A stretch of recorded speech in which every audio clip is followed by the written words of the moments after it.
Hello and welcome to this video. We are going to solve the exercise, Detecting NoSQL Injection. In the video description you will find a link to a complete write-up.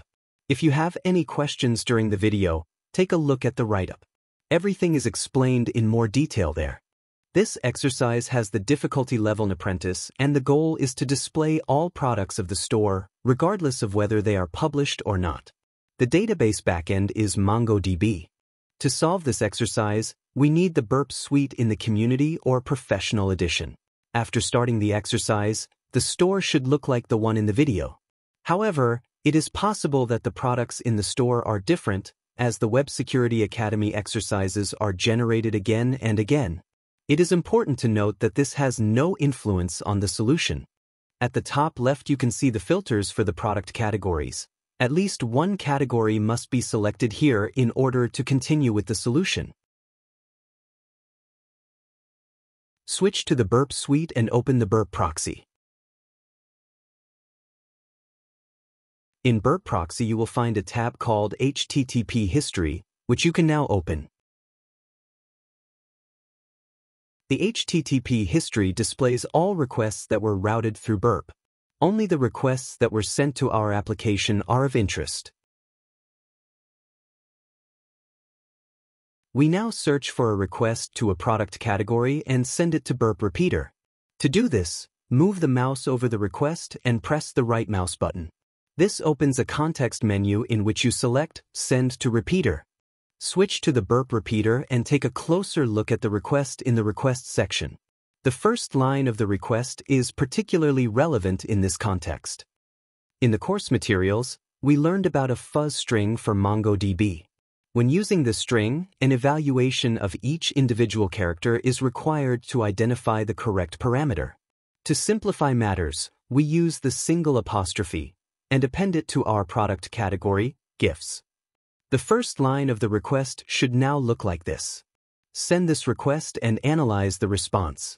You should receive an HTTP/2500 internal server error. Scroll down a little in the response and you will see a JavaScript error message. Syntax error, unterminated string literal. This means that a string was not closed properly, which indicates that the user input was not filtered or cleaned correctly. Insert a plus sign and close the entry with another single apostrophe. Before you send this request, you must URL encode it. Select the expression GIFs plus and press Ctrl+U in Burp. The first line in the request should now look like this. Send the request and analyze the response. You should receive an HTTP/2200 OK. This indicates that there may be some form of server-side injection. We now insert a false Boolean condition.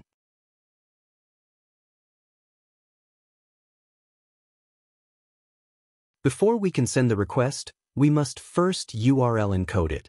To do this, we select the expression and press Ctrl+U in Burp. Send the request and analyze the response. You should receive an HTTP/2200 OK, but no products should be displayed. This shows that the Boolean condition has affected the response. We now insert a true Boolean condition.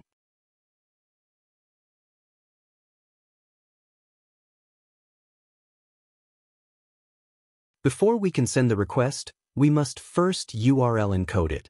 To do this, we select the expression and press Ctrl+U in Burp. Send the request and analyze the response. You should receive an HTTP/2200 OK and the products from the GIFs category should be displayed.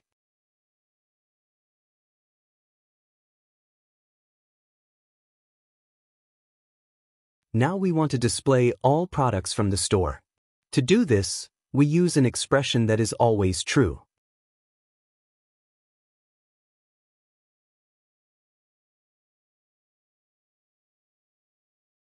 Send the request and analyze the response.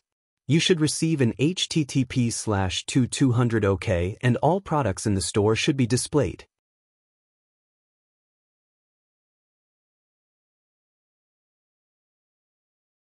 Display the response in the browser by selecting Show Response in Browser in the context menu and inserting the response in a new tab.